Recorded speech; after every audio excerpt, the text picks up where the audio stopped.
Hello and welcome to all of you. I have brought a new lecture on current affairs for the last 1 week, and I hope that this lecture is going to be very important for you, all of you, for gaining the knowledge as well as for the prelims 2021. So let's start this lecture. सबसे पहले हम पढ़ेंगे Ramanna temple gets world heritage tag. देखिए ये सारे topics बहुत important होते हैं जिसमें वर्ल्ड हेरिटेज टैग होता है, ठीक है। तो ये UNESCO declared as the UNESCO world heritage site, declared as UNESCO World Heritage Site by the World Heritage Committee. तो दिस इज वेरी इंपॉर्टेंट कि रमन्ना टेम्पल को अभी अभी वर्ल्ड हेरिटेज साइट का जो है एक लेबल मिल गया है, ठीक है। That is very important for prelims point of view. And who gives this? World heritage committee. World heritage committee इस टैग को देती है। अच्छा, जो टेम्पल होता है वो तो इंपॉर्टेंट होता ही है, साथ में हमको ये जानना होता है उसकी हिस्ट्री के बारे में। तो जैसे बिल्ट बाय हुम? राचेरला सेनापति रुद्रया, ठीक है, जनरल ऑफ ककाटिया किंग। तो दिस इज वेरी इंपॉर्टेंट, ककाटिया, ठीक है। तो ये ककाटिया किंग ने बिल्डअप किया था और आज इसको यूनेस्को वर्ल्ड हेरिटेज साइट का लेबल मिल गया है, ठीक है। फिर 13th सेंचुरी में बिल्डअप किया गया था, ये भी एक बहुत इंपॉर्टेंट फैक्ट है। दोस्तों मैं वही चीजें आपको बता रहा हूं जो इंपॉर्टेंट फैक्ट्स हैं। Built with the sand box technique, it is very important, sand box technique. तो सैंड बॉक्स टेक्निक होती क्या है वो देख लेते हैं। The technique involves filling the pit. जैसे क्या होता है कि जब भी आप कोई कंस्ट्रक्शन करते हैं तो सबसे पहले आपको फाउंडेशन करना पड़ता है, आप डग करते हैं, मतलब आपको जो जमीन है उसको खोदना पड़ता है। जब आप जमीन को खोद लेते हैं उसके बाद उसमें फाउंडेशन उसका करते हैं, जो बिल्डिंग आप वहां पर बनाने जा रहे हैं, ठीक है। अब यहाँ पर सैंड बॉक्स टेक्निक का मतलब क्या है कि आपने जो ग्राउंड है उसको डग कर लिया, उसको खोद लिया और उसके बाद उसमें mixture of sand, lime, jaggery, ठीक है। जैगरी आपको पता होगा कि शुगर केन का बाय प्रोडक्ट होता है। Mixture of sand, lime, jaggery and करक्या, ब्लैक मायरोबलन फ्रूट, ये एक फ्रूट होता है। तो इस सब को मिला करके हम उस जमीन को, वो जो पिट हमने बनाया है उसको हम फिलअप कर देते हैं, ठीक है। अब जब उसको हम फिलअप कर देते हैं उसके बाद हम उस पर जो बिल्डिंग का कंस्ट्रक्शन है वो स्टार्ट करते हैं। तो इसको बोलते हैं सैंड बॉक्स टेक्निक। तो ये एक बहुत इंपॉर्टेंट चीज है सैंड बॉक्स टेक्निक। और इसमें सबसे ज्यादा इंपॉर्टेंट चीज है कि इसमें फ्रूट यूज होता है। तो प्रीलिम्स में कोई भी ऐसी चीज जो थोड़ा सा नॉर्मली आप नहीं सुनते हो, दैट बिकम्स वेरी इंपॉर्टेंट, ठीक है। तो प्रीलिम्स में रमप्पा टेम्पल, उसके बाद ककाटिया किंग, उसके बाद आपका sand box technique, these things are very important. Sand box in the foundation acts as a cushion in case of earthquakes. तो इसका यूज क्या है? अर्थक्वेक जब आता है तो ये शिवरिंग को कम कर देता है, बिल्डिंग जो है शिवर कम करती है, ठीक है। कुछ फैक्ट्स हैं वर्ल्ड हेरिटेज कमेटी के बारे में। वर्ल्ड हेरिटेज कमेटी एक साल में एक बार मिलती है, ठीक है। 21 स्टेट्स पार्टीज हैं इसके, और ये 6 ईयर्स के लिए, जो इसके मेंबर्स होते हैं वो 6 ईयर्स के लिए इलेक्ट होते हैं, ठीक है। तो आपको थोड़ा सा याद होना चाहिए कि हर साल ये कमेटी मिलती है और इसके जो मेंबर्स होते हैं उनका टर्म 6 ईयर्स होता है, ठीक है दोस्तों। फिर ये जो टैग पाते हैं, जैसे अभी रमम्मा टेम्पल को मिल गया है टैग, उनको क्या फायदा होता है? They gets financial assistance from the world heritage fund. World heritage fund के थ्रू इनको पैसा मिलता है अपने आप को कंजर्व करने के लिए। These things are very important from the prelims point of view. Next we go on to प्रधानमंत्री जन विकास कार्यक्रम। Now these schemes are very important, ठीक है। All schemes are very very important. सबसे पहले किसने इसको लॉन्च किया था? Ministry of minority affairs. This is very important fact, ठीक है। माइनॉरिटी कंसंट्रेशन एरियाज में लॉन्च किया गया। This is again very important fact from the prelims point of view. जहां पर माइनॉरिटी ज्यादा होंगे उन एरियाज में इसको लॉन्च किया गया। इससे पहले इसी स्कीम का दूसरा नाम था मल्टी सेक्टोरल डेवलपमेंट प्रोग्राम, ठीक है।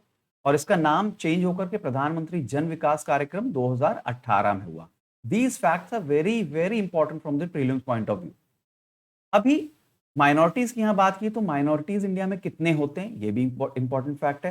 At present there are 6 minority communities: Muslims, Sikhs, Christians, Buddhist, Parsis and Jains. Please remember all these things. These 6 communities you should remember by heart.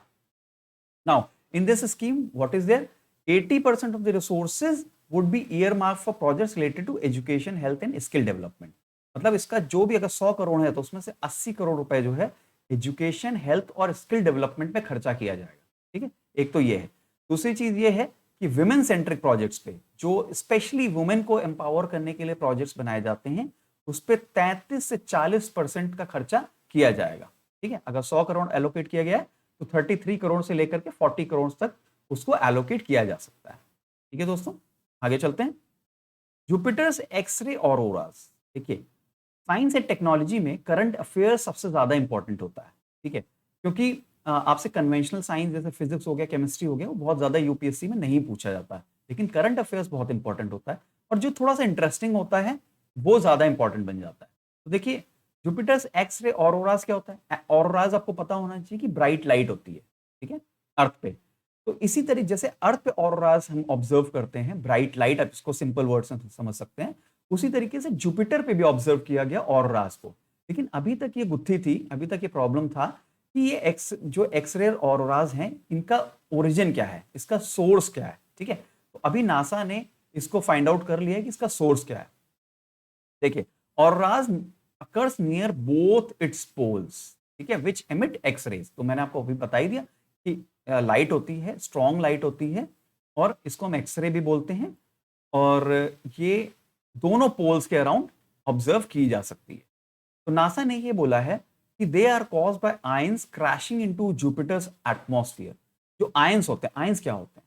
Ions मतलब ये होता है जैसे पॉजिटिवली चार्ज पार्टिकल या नेगेटिवली चार्ज पार्टिकल्स को हम आयंस बोलते हैं। ठीक है, तो जब ये जो चार्ज पार्टिकल्स होते हैं, ठीक है, ये जब जुपिटर के एटमॉस्फेयर में जाकर के हिट करते हैं उसको, ठीक है, तो क्योंकि ये इलेक्ट्रिकली चार्ज पार्टिकल्स होते हैं, जब एटमॉस्फेयर को हिट करते हैं तो वहां पर ये ऑरोरास जनरेट होते हैं। ठीक है, एनर्जी जनरेट होती है वहां पर। ठीक है, these ions are surfing the electromagnetic waves in Jupiter's magnetic field to enter the planet's atmosphere। देखिए क्या होता है कि जुपिटर का एक मैग्नेटिक फील्ड होता है, ठीक है, इलेक्ट्रोमैग्नेटिक वेव्स आप सभी ने सुना होगा। इलेक्ट्रोमैग्नेटिक वेव्स क्या होती हैं? जैसे आपकी स्पेक्ट्रम होता है, जैसे हम विबज्योर देखते हैं, ठीक है, वायलेट, इंडिगो, ब्लू, रेड, इसको बोलते हैं विबज्योर। ठीक है, तो स्पेक्ट्रम में अलग अलग वेवलेंथ की लाइट्स होती हैं। ओके दोस्तों, मतलब आप इसको ऐसा समझिए, व्हाइट लाइट है तो व्हाइट लाइट जो है 7 अलग अलग कलर से मिलकर के बनी होती है। उसके अलावा एक्सरे, गामा रेज, ये सारी चीजें होती हैं, इनको बोलते हैं इलेक्ट्रोमैग्नेटिक वेव्स। तो जो आयंस होते हैं वो इलेक्ट्रोमैग्नेटिक वेव्स पे ट्रैवल करते हुए जो जुपिटर के मैग्नेटिक फील्ड से अट्रैक्ट होकर के जुपिटर के एटमॉस्फेयर को हिट करते हैं, और जैसे ही वो वहां के हिट करते हैं, क्योंकि ये इलेक्ट्रिकली चार्ज पार्टिकल्स होते हैं, इसलिए वहां ऑरोरा या ब्राइट लाइट जनरेट होती है। ठीक है दोस्तों, अब ये जो नासा ने ये प्रॉब्लम सॉर्ट आउट की है कि ये एक्चुअली ऑरोरास कहां से होते हैं, वो डेटा उनको कहां से मिला? जूनो मिशन से और European space mission एक्सेसन Newton mission. ये इंपॉर्टेंट चीजें हैं। एक तो जूनो मिशन जो है, अब एग्जाम में पूछा जा सकता है, it is related to Jupiter और इट इज रिलेटेड टू से सैटर्न। तो ये जुपिटर है इसका आंसर। ठीक है, जूनो मिशन और एक्सेनम न्यूटन मिशन के जो डेटा थे उनको मिला करके उन्होंने एनालाइज किया इस डेटा को और ये फाइंड आउट किया ये सारी चीजें। ठीक है, अब जूनो मिशन क्या है? It is the first spacecraft to orbit Jupiter since Galileo. ठीक है, ये आपको याद होना चाहिए। और एक्सेसन न्यूटन मिशन क्या करता है? ये एक एक्सरे स्पेस ऑब्जर्वेटरी है और ये यूरोपियन स्पेस एजेंसी की है। ठीक है, तो आपको याद होना चाहिए XMM Newton mission is the project of European Space Agency, while Juno mission is the mission of NASA itself. ठीक है, तो this is very important topic from the prelims point of view. आगे चलते हैं। Nauka. Now this word is very interesting. Now whenever a interesting word comes, you should understand that it becomes very important from the prelims point of view। ठीक है, नौका का जो meaning होता है वो है साइंस। रशियन में अगर हम देखेंगे तो नौका का मीनिंग होता है साइंस। अब ये biggest space laboratory Russia has launch to date.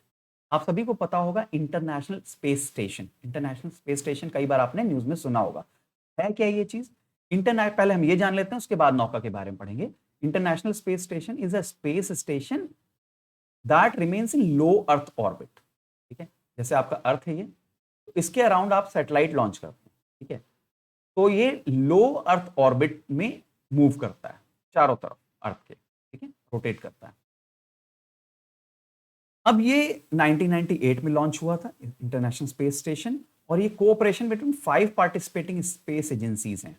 सिर्फ एक कंट्री नहीं, 5 कंट्रीज इसमें इन्वॉल्व हैं। कौन कौन से? नासा, रॉसकॉस्मोस रशिया, देखिए इंपॉर्टेंट है, जो स्पेस एजेंसीज हैं वो इंपॉर्टेंट है। आप मैच द फॉलोइंग में क्वेश्चन आ सकता है। तो Roscosmos Russia, JAXA Japan, ESA Europe and CSA Canada, ये सारे इंपॉर्टेंट है। इनकी कोऑपरेशन से इंटरनेशनल स्पेस स्टेशन बना, जो कि वहां पर रिसर्च कर रहा है, एटमॉस्फेयर के बारे में रिसर्च कर रहा है, वहां प्लांटेशन के बारे में रिसर्च कर रहा है। ठीक है, और बहुत सारी जो रिसर्चेज हैं वहां पर वो चल रही हैं। अब नौका क्या चीज है वो देख लेते हैं। अब आपने यहाँ देखा कि यहाँ रशिया रॉस कॉस्मोस इन्वॉल्व है आईएसएस पे। ठीक है, तो अब आईएसएस में उसका कोई कंपोनेंट होगा। ठीक है, तो अ, अब रशिया ने नौका अपना लॉन्च किया। It is the biggest space laboratory, is the biggest space laboratory that Russia has launch till date. ये जो है नौका अपने साथ क्या क्या लाएगा? Oxygen generator, spare bed, toilet. ठीक है, अब जहां वहां पर इंटरनेशनल स्पेस स्टेशन में एस्ट्रोनॉट्स रहते हैं, ठीक है, और वो वहां पर रह करके रिसर्च करते हैं, तो उनको सर्वाइव करने के लिए कुछ चीजें चाहिए, जैसे ऑक्सीजन जनरेटर हो गया या टॉयलेट्स हो गए। तो ये नौका जो है इस सारी चीजों को वहां लेकर के जा रहा है। ठीक है, और नौका जब वहां पहुंच जाएगा इंटरनेशनल स्पेस स्टेशन में, तो it will be attach to the critical Zvezda module. एक ज़ेवेज़दा मॉड्यूल है, मतलब इंटरनेशनल स्पेस स्टेशन कई मॉड्यूल्स में डिवाइडेड है, तो वहां एक ज़ेवेज़दा मॉड्यूल है। ज़ेवेज़दा मॉड्यूल का काम क्या है? Basically life support system provide करना। लाइफ सपोर्ट सिस्टम, जो एस्ट्रोनॉट्स वहां रह रहे हैं उनको कैसे सर्वाइव करने में हेल्प किया जाए, that is life support system, not for the research purpose. ठीक है, तो नौका जो जाकर के ज़ेवेदा मॉड्यूल के साथ अटैच हो जाएगा। ठीक है, आगे चलते हैं। Tripura agarwood policy. अब देखिए, अगरवुड पॉलिसी इंपॉर्टेंट है। Agarwood, what is agarwood? That is something interesting, it becomes very important from the prelims point of view. तो पहली बात, ये त्रिपुरा ने पॉलिसी निकाली है, तो ये एक इंपॉर्टेंट फैक्ट है प्रीलिम्स के पॉइंट ऑफ व्यू से। और ये प्रोजेक्ट आत्मनिर्भर भारत के अंडर में आया है and vocal for local initiatives of the centre. ये इंपॉर्टेंट चीज नहीं है कोई। आत्मनिर्भर भारत आपने सबने सुना होगा। वोकल फॉर लोकल का मतलब ये होता है कि हम लोग हमेशा ग्लोबलाइजेशन की बात करते हैं, फॉरेन टेक्नोलॉजी को अडॉप्ट करने की बात करते हैं, लेकिन अभी क्या हो रहा है कि चीजें रिवर्स हो रही हैं। अब हम लोकल पे फोकस कर रहे हैं, जो वहां का लोकल नॉलेज है उसको हम एनहांस करके इंटरनेशनलाइज करना चाहते हैं, तो बोलते हैं वोकल फॉर लोकल। ठीक है, अब अगरवुड क्या है पॉलिसी? अगरवुड एक ट्री होता है। अगरवुड इज अ ट्री, इसका ये नाम होता है, आपको याद रखने की इसको जरूरत नहीं है, एक्वेलेरिया मैकेलेंसिस, ये नाम इंपॉर्टेंट नहीं है, लेकिन इंपॉर्टेंट क्या है? Agarwood is a tree and its oil is known as liquid gold. जो से तेल निकलता है उसको बोलते हैं लिक्विड गोल्ड। क्यों बोलते हैं? क्योंकि अ लीटर ऑफ द अगर oil cost ₹5 lakh in the global market. तब 1 लीटर अगर ऑयल का अगर आप बेचेंगे तो आपको ₹5 लाख मिलेंगे, इसलिए इसको लिक्विड गोल्ड कहा जाता है। तो this fact is very important from the prelims point of view. Now IUCN has listed it under the critically endangered category। तो IUCN ने इसको critically endangered भी बोल रखा है। तो अगर हम इसको बहुत ज्यादा जरूरत से ज्यादा एक्सप्लॉइट करेंगे तो क्या होगा? ये एक्सटिंक्ट हो जाएगी स्पीशी। ठीक है, क्योंकि बहुत कम अवेलेबिलिटी है इन ट्रीज की। तो इसलिए हमको इस तरह से पॉलिसी बनानी है, इस तरह से इसको यूज करना है कि सस्टेनेबल डेवलपमेंट हो। ठीक है, हम इसको यूज भी कर सकें और ये एक्सटिंक्ट भी ना हो। अब अगर वो tree is native to the north eastern India, Bhutan, Bangladesh and parts of south east Asia. This fact is also very important. ये साउथ इंडिया में नहीं पाया जाता, सिर्फ नॉर्थ ईस्ट इंडिया में पाया जाता है। ठीक है, and it is an evergreen tree that can grow up to 40 metres. तो ये एक इंपॉर्टेंट फैक्ट है, एवरग्रीन ट्री है, नॉट दिस फैक्ट 40 मीटर्स है या कुछ और है, that is not very important. Let's move on. काजेज, इसको आप ऐसे रीड कर सकते हैं, का SEZ becomes the first green industrial city in India। ठीक है, ये इंपॉर्टेंट फैक्ट है। नाउ इन द UPPCS और in the UPSC you can be asked this question, which of these SEZs have become the first green industrial city in India? So the answer is CASES। ठीक है, CASES का full form है Kandla special economic zone. It is also the oldest export zone in the country. Again, very important fact. It is the oldest export zone in the country and has become the first green industrial city in India to receive a platinum rating under IGBC। तो आपको ये याद रखने की जरूरत नहीं है, आपको बस ये ध्यान रखना IGBC वर्ड। ठीक है, IGBC जो है ग्रीन रेटिंग देती है इंडस्ट्रियल सिटीज को, और दूसरा आपको कांडला स्पेशल इकोनॉमिक जोन को याद रखना है, and that it is the oldest export zone in the country. Now इसको ये जो ग्रीन इंडस्ट्रियल सिटी क्यों बोला गया है? क्योंकि इसने ग्रीन कवर अपना काफी बढ़ाया है।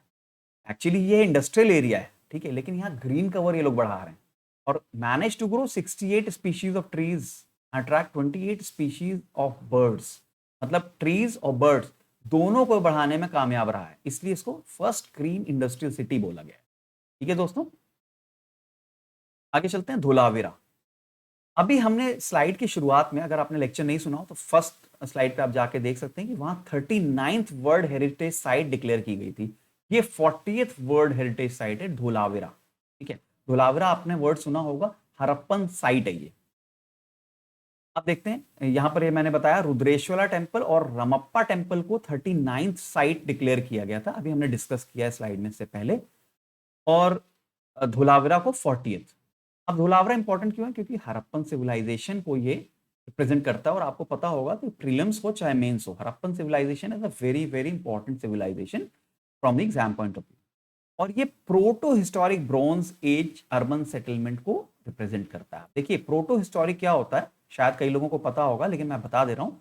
प्रोटो हिस्टोरिक का मतलब क्या होता है? पहले होता था, आपको हिस्टोरिक तो पता ही होगा, हिस्टोरिक मतलब जब से रिकॉर्ड मेंटेन होना शुरू हुआ हिस्ट्री का, that is called historic period. Historic period से पहले एक पीरियड होता था प्री हिस्टोरिक पीरियड, जिसमें हम इसको स्टोन एज भी हम बोलते हैं, नियोलिथिक, मीजोलिथिक। ठीक है, ये सारे फेजेस हम उसको, पेलियोलिथिक आपने सुना होगा, पेलियोलिथिक, मीजोलिथिक और नियोलिथिक, इनको हम प्री हिस्टोरिक पीरियड्स बोलते थे, मतलब इनका कोई रिकॉर्ड नहीं है, किसी ने लिखा नहीं है। ठीक है, अब हिस्टोरिक और प्री हिस्टोरिक के पीरियड के बीच में कुछ ट्रांजिशन पीरियड था। ठीक है, उसको बोलते हैं हम प्रोटो हिस्टोरिक। तो ब्रॉन्ज एज जो है, ब्रॉन्ज एज, उसको हम प्रोटो हिस्टोरिक पीरियड बोलते हैं। तो ये प्रोटो हिस्टोरिक ब्रॉन्ज एज और हरप्पन सिविलाइजेशन को रिप्रेजेंट करता है Dholavira, that's why it becomes very very important. अब ये जो धुलावरा है, धुलावरा की खास बात क्या है? देखिए जितने भी पुराने सिटीज होते थे, आपने हिस्ट्री में पढ़ा होगा, जितने पुराने सिटीज होते थे वहां सिविलाइजेशन डेवलप होने के लिए वो रिवर के बगल में डेवलप होते थे। ठीक है, जो भी जैसे सिंधु रिवर आपने सुना होगा, उसके बगल में डेवलप होते थे, ताकि वहां की लैंड जो है वो कल्टिवेबल हो सके, जो यूज हो सके। ठीक है, लेकिन धोलावरा के बारे में इंटरेस्टिंग ये चीज है कि वहां एग्रीकल्चर को लेकर के नहीं, बल्कि ट्रेड को लेकर के एम्फेसिस ज्यादा था। कैसे? It was strategic to harness different minerals and raw material sources. मतलब यहाँ पर जो रीजन था, वहां से मिनरल और रॉ मटेरियल सोर्सेस को निकाला जाता था, और to facilitate internal and external trade, internal और एक्सटर्नल ट्रेड के लिए भी इसे यूज किया जाता था। तो धुलावरा इसलिए दूसरी साइड से थोड़ा सा इंपॉर्टेंट है। ठीक है दोस्तों, आई होप आपको समझ में आया होगा। आगे चलते हैं। Exercise Kutlas Express. Again, these are very interesting words. Whenever some interesting word comes, that becomes automatically important in the UPSC. तो ये क्या चीज है? It's annual maritime exercise. Again very important fact from prelim point of view, annual maritime exercise conducted to promote national regional maritime security. तो maritime जो security है, जो जो आपके सीज में, हाई सीज में जो सिक्योरिटीज होती हैं, उनको बढ़ावा देने के लिए मैरीटाइम एक्सरसाइजेस होती हैं, जॉइंट्स, आपको पता ही होगा। तो ये ईस्ट अफ्रीका और वेस्टर्न इंडियन ओशन में होता है। Again very very important fact from the prelims point of view, east Africa and western Indian ocean. अब आप ईस्ट अफ्रीका की बात कर रहे हैं, तो सबसे ज्यादा यहाँ ईस्ट अफ्रीका के कंट्रीज होंगे। आप देख सकते हैं it involves participation of 12 eastern African countries, US, UK, India and various, मतलब 12 ईस्टर्न अफ्रीकन कंट्रीज, उसके अलावा यूएस, यूके, इंडिया और दूसरे इंटरनेशनल ऑर्गेनाइजेशन जैसे आईएमओ, ठीक है, United nation office on drugs and crime, ये सारे इसमें इन्वॉल्व होते हैं। तो आपको याद होना चाहिए ये चीज, Cutlass Express is not a train but a maritime exercise which involves the eastern African countries in majority. आगे चलते हैं। Lithium exploration. Now this is very very important, lithium. ठीक है, लिथियम क्यों इंपॉर्टेंट है? देखिए पहले देख लेते हैं लिथियम न्यूज में क्यों था। Geological survey of India has taken up 7 projects on lithium exploration. तो लिथियम एक्सप्लोर करने के लिए जीएसआई, जो जियोलॉजिकल सर्वे ऑफ इंडिया है, उसने 7 प्रोजेक्ट्स लॉन्च किए। कहाँ का? Arunachal Pradesh, Andhra Pradesh, Chhattisgarh, Jharkhand, Jammu and Kashmir and Rajasthan. Again these states are very important. ठीक है, in prelims you can be given the combination of these states, that in which of these states the projects by GSI has been launched. ठीक है, अब ये important क्यों है लिथियम? Lithium का इंपॉर्टेंट यूज इसलिए है कि ये रिचार्जेबल बैटरीज बनाता है। रिचार्जेबल बैटरी, देखिए अभी आप जो सेल्स यूज करते हैं, जो आप अपने रिमोट में, टीवी के रिमोट में जैसे यूज करते हैं, वो क्या होता है? खराब हुआ आप फेंक देते हैं उसको। अब वो क्या होता है? ई वेस्ट बन जाता है। ई वेस्ट आपको पता होगा एनवायरमेंट के लिए काफी ज्यादा नुकसानदायक होता है। तो हम लोग हर चीज रिचार्जेबल बनाना चाहते हैं। Lithium is in the rechargeable battery, मतलब रिचार्जेबल बैटरीज में लिथियम का अच्छा यूज हो सकता है mobile phones, laptops, digital cameras and electric vehicles.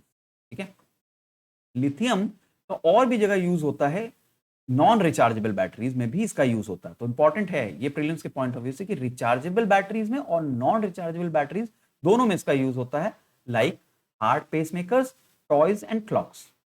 ठीक है, तो rechargeable as well as non rechargeable batteries दोनों में लिथियम का यूज होता है। It's a very very important component in the power sector. आगे चलते हैं। अभी हमने मैरीटाइम एक्सरसाइज डिस्कस की थी, अब उसके अलावा और क्या क्या एक्सरसाइजेस हैं ये इंपॉर्टेंट है कि कौन सी एक्सरसाइज किस कंट्री के साथ हम करते हैं। देखिए, स्लाइनिक्स श्रीलंका के साथ, अगेन याद होना चाहिए, एस से श्रीलंका, एस से स्लाइनिक्स। बोंगो सागर, आप देख सकते हैं बोंगो बांग्लादेश से याद आता है आपको, तो बांग्लादेश हो गया। जिमिक्स जे से शुरू होता है तो जापान हो गया। नसीम अल बशर, अब आप इससे अंदाजा लगा सकते हैं, it's some Muslim country, it's Oman, Oman. ठीक है, इंद्रा रशिया के साथ, इंद्र जो है रशिया के साथ होता है। ठीक है, एक और मुस्लिम कंट्री है जायर अल बशर, आपको इसमें कंफ्यूज नहीं होना इन दोनों में, नसीम अल बशर एंड जायर अल बशर।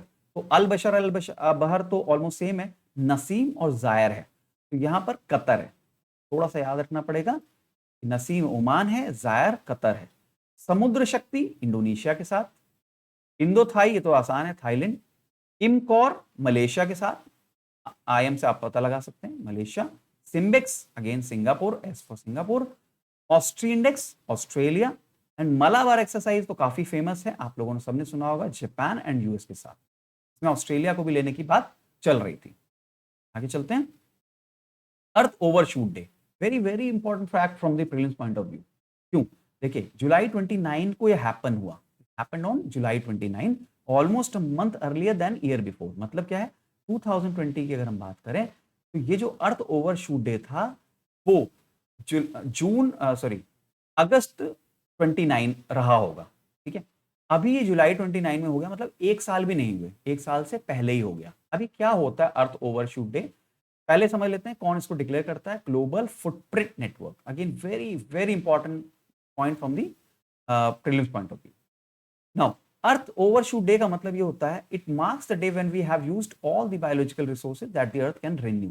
देखिए क्या होता है, माना ये जाता है कि जैसे ट्रीज हैं, अगर हम उसको सस्टेनेबली यूज करेंगे, अगर हम एक लिमिट में उसको कट करेंगे ट्रीज को, तो उनको टाइम मिल जाता है रीजनरेट होने में।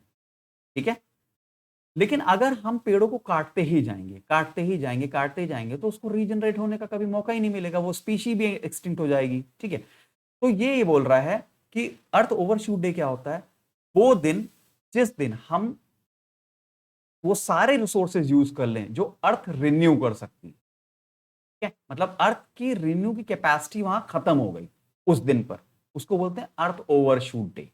तो जुलाई 29 तक हमने वो सारे रिसोर्सेज यूज कर लिए हैं जिसको अर्थ जो है रिन्यू कर सकती है ड्यूरिंग द इंटायर ईयर। इसके बाद अगर हम जो भी यूज करते हैं ना वो एक्सटिंक्ट हो रहा है। जुलाई 29 के बाद कोई भी चीज अगर हम यूज कर रहे हैं तो दैट इज एक्सटिंक्टिंग।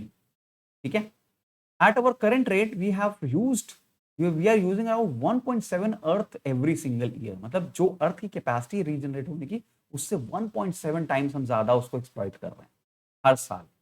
ठीक है दोस्तों, प्रोजेक्ट गोल्ड, ये मैंने पिछले वाले में डिस्कस किया था, अगेन मैं डिस्कस कर रहा हूँ क्योंकि इंपॉर्टेंट था, न्यूज में था। Khadi and village industries commission ने इसको लॉन्च किया है और ये बैम्बू से रिलेटेड है। Bamboo oasis in lands in drought, ये आपको याद रखना है, एक तो बैम्बू और लैंड्स इन ड्रॉट से रिलेटेड है, जहां पर बारिश वगैरह नहीं होती वहां हम बैम्बू उगाने की कोशिश करते हैं, क्योंकि bamboo is a very very important material for many things, for many commercial purposes. ठीक है, महिला किसान सशक्तिकरण परियोजना, तो आप ये देख सकते हैं महिला किसान, तो आपको पता लग गया कि एग्रीकल्चर से रिलेटेड है, सशक्तिकरण मतलब एम्पावरमेंट। ठीक है, तो 2011 में लॉन्च किया गया था, again very important fact, is the sub component of Deendayal Antyodaya योजना, NRLM। Very important fact, it is a sub component, कोई स्पेशल स्कीम नहीं है, अलग स्कीम नहीं है, it's a sub component of the Deendayal Antyodaya Yojana. ठीक है, it seeks to improve the present status of women in agriculture, मैंने आपको बताई थी कि एग्रीकल्चर सेक्टर में वुमेन के जो पार्टिसिपेशन है उसको बढ़ाने के लिए है ये।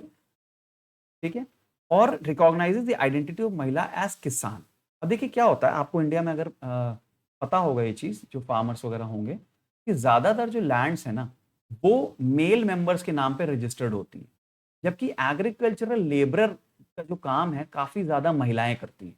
ठीक है, तो ये एक तरह से क्या है, एक्सप्लॉइटेशन है कि काम तो वो कर रही हैं ज़मीन पे, लेकिन उनके नाम पे रजिस्टर्ड नहीं है वो सारी चीज़ें, मतलब लैंड जो रजिस्टर्ड नहीं है। तो इसका महिला किसान सशक्तिकरण परियोजना का पर्पस ही ये है कि उनको सोशियो इकोनॉमिक डेवलपमेंट करना और उनके लैंड के जो रिकॉर्ड है उनको इम्प्रूव करना। ठीक है दोस्तों, आर्कटिक साइंस मिनिस्टीरियल मीटिंग, ये क्या है? अब आर्कटिक्स मिशन जो होता है हमेशा के लिए इंपॉर्टेंट है। It is the first ministerial meeting held in Asia. पहली बात कि थर्ड जो ये जो थर्ड आर्कटिक साइंस मिनिस्टीरियल है, पहली बार एशिया में हेल्ड हुई है। इससे पहले दो और हो चुके, जो कि यूएस में हुआ था और जर्मनी में हुआ था। यूएस में 2016 में और जर्मनी में 2018 में। अब इंडिया और आर्कटिक जो ओशन है उसका क्या रिलेशनशिप है, इंडिया आर्कटिक में इतना क्यों इंटरेस्ट लेता है? पहली चीज ये कि 1920 में उसने स्वालबर्ड ट्रीटी पेरिस में जो हुई थी उसको साइन किया था। ठीक है, स्वालबर्ड ट्रीटी आपको याद रखना है, Svalbard treaty is related to Arctic science. ठीक है, इंडिया का 2008 से परमानेंट रिसर्च स्टेशन भी है, जिसको हिमद्री बोलते हैं। ये आपको अगेन याद होना चाहिए, स्वालबर्ड एरिया नॉर्वे में है ये। It has also deployed a multi sensor moored observatory. ठीक है, मल्टी सेंसर ऑब्जर्वेटरी मतलब कि ये जो अलग अलग इसके पास कई सारे सेंसर्स लगे हुए हैं और ये अलग अलग चीज़ों को नोट करती है, जैसे वहाँ कोई रेडिएशन तो नहीं है, या जियो सैटेलाइट की तरह भी वो वहाँ पर जो जियो फिजिकल फिनोमिना है कैसे चेंज हो रहा है, वो सारी चीज़ों को वहाँ नोट करती है। इसका नाम है Ind ARC। Again very important, Ind ARC is a multi sensor moored observatory. एक और है इसमें जो अभी लॉन्च हुआ नहीं, प्रोसेस में है, NISAR, NASA ISRO synthetic aperture radar satellite mission. तो सैटेलाइट बेसिकली किस लिए होता है? सैटेलाइट बेसिकली चीजों को ऑब्जर्व करने के लिए होता है और ज्योग्राफिकल इंफॉर्मेशन सिस्टम में यूज होता है। ठीक है दोस्तों, आई होप आपको लेक्चर अच्छा लगा होगा। Please comment in the comment box. Thank you so much.